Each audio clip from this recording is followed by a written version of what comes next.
안녕하세요, 김쌤입니다. 이번 시간엔 11강 퇴직관리 및 경력개발제도 한번 진행해 보도록 하겠습니다. 이전에 이직을 잠깐 얘기했었는데요. 이직에는 자발적 이직과 비자발적 이직이 있다 했죠. 이제는 퇴직입니다.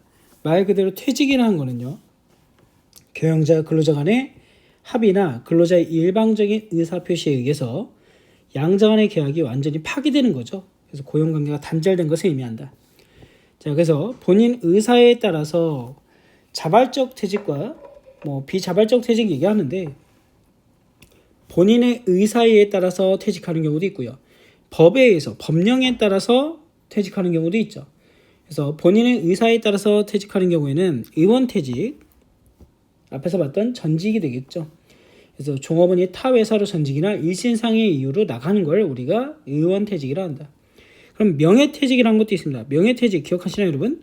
한때는 IMF 때 명예퇴직이 많이 있었죠. 정년에 도달하지 않은 근로자들이 근속 연수나 연령 등에 대해서 충분한 보상을 받고 그에 따라서 나가는 거죠. 근로관계를 종료하는 겁니다. 그래서 명예퇴직이라 부르고요.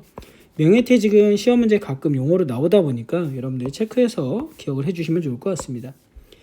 자, 그리고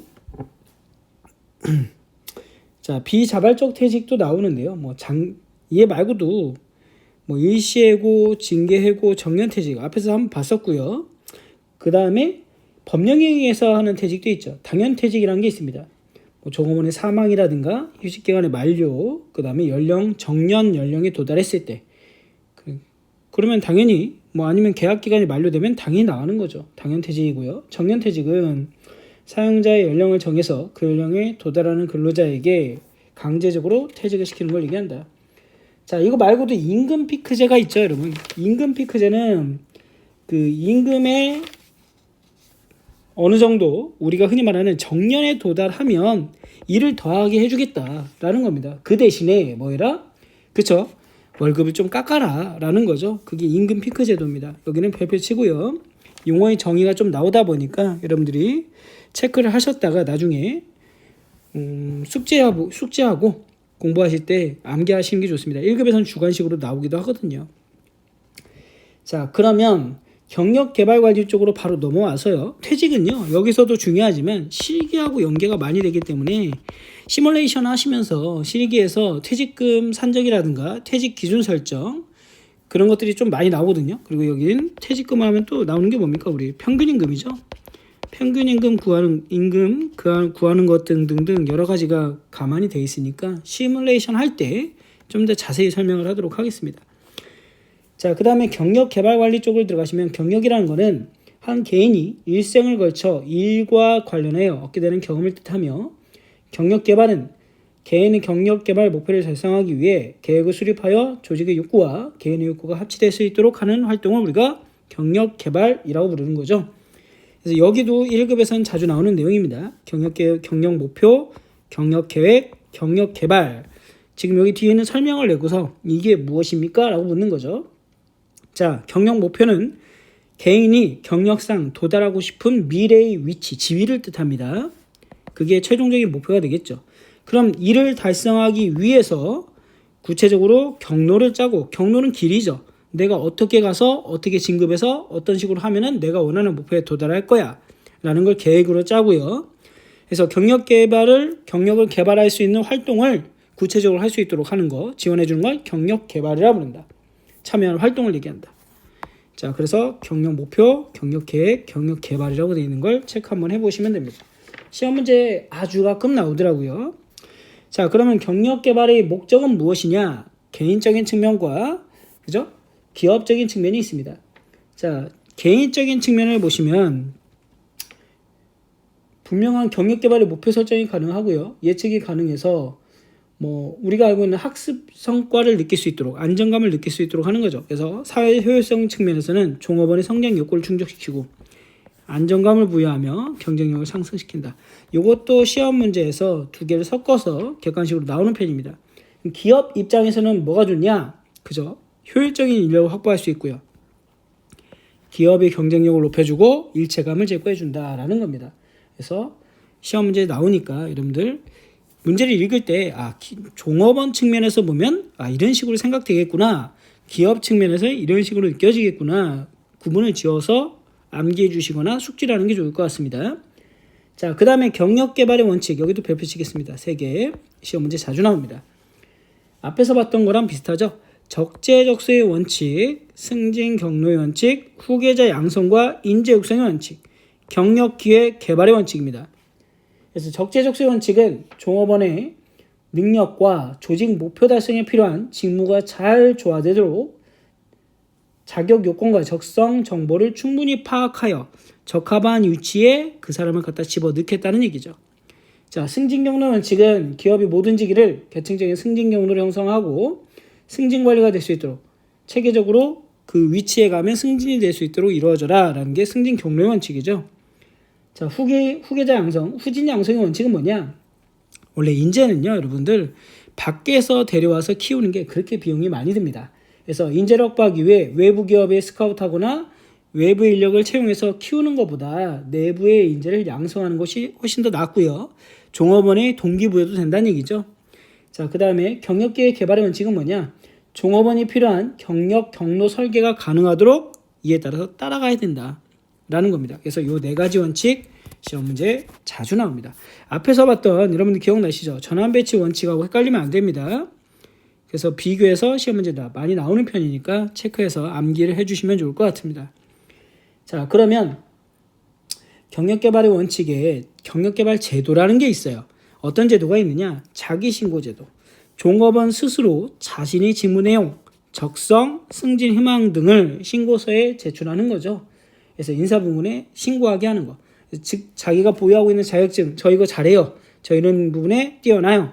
이런 것들을 계속 업데이트하면서 신고하면서 만약에 외국어 부분이 필요한 부분이 확장되거나 아니면은 신규 사업 부분이 런칭하거나 아니면은 그 시설이 확충되거나 그럴 때는 외부에서 사람을 뽑기보단 기존의 자격을 가지고 있는 내부 채용을 먼저 한다는 얘기죠. 그때 쓰기 위해서 자기신고제도를 먼저 하는 겁니다. 자, 그럼 직능 자격제도는 뭐냐? 종업원의 능력에 따라서 자격에 따라 등급으로 나누고 그 자격을 취득한 사람에게 정확한 비슷한 지위를 만들어 주는 거죠. 직능 자격제도. 자, 기능 목록 제도라는 것도 있습니다.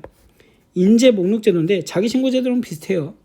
그래서 직무 수행 능력 평가에 있어서 개인별 능력 평가를 하는데 데이터베이스, 즉 여러 가지 DB를 갖다가 업데이트하는 거죠. 그래서 이를 토대로 해서 경력 개발에 활용하겠다는 겁니다. 자, 그 다음에 직무 순환 제도라는 것도 있고요. 그리고 종합평가 제도라는 것도 있습니다. 종합평가 제도는 근로자의 장래성을 체계적으로 예측해서 경력 개발을 추진하는 방법이고요. 직무 순환은 앞에서도 얘기했었죠. 그죠? 순차적으로 교체한다는 얘기입니다. 그래서 여러 가지 업무를 할 수 있도록 폭넓게 지식을 갖다가 경험할 수 있도록 해주는 걸 얘기하고요. 자, 그 다음에 능력 개발 시스템 제도는 뭐냐면 종업원 개개인의 적성에 맞는 진로를 선택해서 자신의 능력을 개발해 나가는 과정을 직무순환과 연수참가, 자기 개발을 위해 지식이나 기술을 습득하도록 하는 거, 능력 개발 시스템이라고 부릅니다. 자, 그 다음에 경력 경로화라는 게 있는데 얘는 뭐냐면요. 미래에 우리 경력 목표가 있을 거 아닙니까? 그를 위해서 직무 수준을 수행할 수 있도록 비공식적 또는 공식적으로 교육과 훈련을 시키고 그 다음에 직무 경험을 여러 개별적으로 할 수 있는 활동을 지원해 주는 거죠. 그래서 종업원이 이를 통해서 자기가 원하는 목표를 달성할 수 있도록 해주는 게 뭐다? 경력 경로화입니다. 그다음 앞에서 우리가 승진에서 한번 대용 승진 나왔던 거 기억하시죠? 그때 경력 정체라는 용어가 나왔는데 얘는 뭐냐면 정확하게는 조직 내에 승진이 정체되거나 책임 있는 지위로 이동이 막힌 상태입니다. 그래서 이에 따라서 불만이 생기거나 조직에 대한 헌신이 하락할 수 있겠죠. 그래서 이를 해결하기 위해서 그래서 나온 게 뭐라고요? 우리가 즉 준승진, 대용승진, 건조승진이란 거였죠. 자, 그 말고도 앞에서 멘토링은 한번 봤었고요. 나머지는 봤었습니다. 자, 그 다음에 여기는 제가 마지막에 빼놨는데 교과서에 보면 앞에 나오기도 했을 거예요. 홀의 경력모형 단계입니다. 별표 치시고요. 여기도 암기해 주셔야 됩니다. 무조건 나옵니다. 시험 문제. 자, 경력모형의 단계를 보시면 홀의 경력모형 단계는 1단계, 2단계, 3단계, 4단계가 있습니다. 1단계는 탐색, 2단계는 확립, 3단계는 유지, 4단계는 쇠퇴 단계입니다. 즉 탐색 단계는 다양한 진로를 탐색하는 25세 이하라고 되어 있는데 교과서마다 어떤 책에서는 홀의 경영무역 단계를 1단계를 25세 이하 아니면 30세까지 이렇게 되어 있는 경우도 있는데 나이는 신경 쓰시지 말고요. 기본 개념을 좀 정리해서 암기하시는 게 좋을 것 같습니다. 그래서 이 단계는 자아 개념 및 정립을 하고 경력 방향을 결정하는 주체적인 과정이고요. 여기서는 정체성을 확립하는 단계다 라고 보시면 되겠습니다. 제가 밑줄을 걷네요. 자, 확립 단계는 뭐냐 그러면 선택한 직업에 대해 정착하기 위해 노력하는 단계다. 보통 45세 이하다 라고 되어 있는데 어떤 책에서는 30에서 45세까지 장년기가 여기에 해당이 된다 라고 봅니다. 탐색 단계는 주로 청년기에서 해당이 되는 거고요. 확립 단계는 장년기가 된다 이렇게 나오는 경우가 있거든요. 그래서 특정 직무 영역에 정착하고 친교성을 가지는 단계다. 자, 유지 단계는 뭐냐? 3단계로서 자신의 위치를 위한 유지 노력을 하는 단계. 그래서 64세 이하까지다 이렇게 얘기합니다. 어떤 책에서는 45세부터 55세까지다 이렇게 나오기도 하거든요. 그래서 생산 시기, 중년의 위기 뭐 이렇게 나옵니다. 그래서 생산성이 가장 대표적인 특성이 되겠습니다. 자, 그 다음에 쇠퇴 단계는 퇴직과 노후를 준비하는 단계죠. 보통 65세 이후 이렇게 되어 있기도 하고요. 어떤 책에서는 55세 이후 이렇게 되어 있기도 합니다. 장년기를 뜻합니다. 그래서 쇠퇴 단계는 은퇴를 준비하는 시기죠. 그래서 이때는 대표할 수 있는 특징이 통합성으로 표시가 됩니다. 그래서 요 네 단계, 그래서 각 단계의 명칭, 그 다음 단계에 대한 설명, 그 다음에 가장 특징적인 특징들을 갖다가 기억해 주시면 얘를 갖다 섞어서 출제를 하는 편입니다. 그래서 시험 문제 매번 나온다고 보시면 돼요. 거의 한 번씩 한 문제씩 나오더라고요. 그래서 홀의 경영무역 단계에 대해서 여러분들 꼭 기억을 해주시고요. 이 부분에서 숙지를 해주시라. 자, 이번에는 간단하게 끝냈죠. 퇴직과 그 다음에 경력개발에 대해서 알아봤는데요. 이 다음에는 우리가 리더십 쪽으로 한번 조직개발 쪽으로 넘어갈 겁니다. 그래서 조직개발과 리더십 쪽을 보면은 간단하게 이번 단락도 또 끝나게 되고요. 임금 및 복리후생 단계로 넘어갑니다.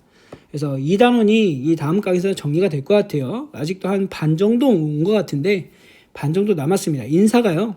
원래 내용이 좀 많고 복잡하고요. 이 다음에 나오는 내용들은 법적인 용어들이 또 많다 보니까 공부를 많이 했어도 숙지가 안 되는 편이 많습니다.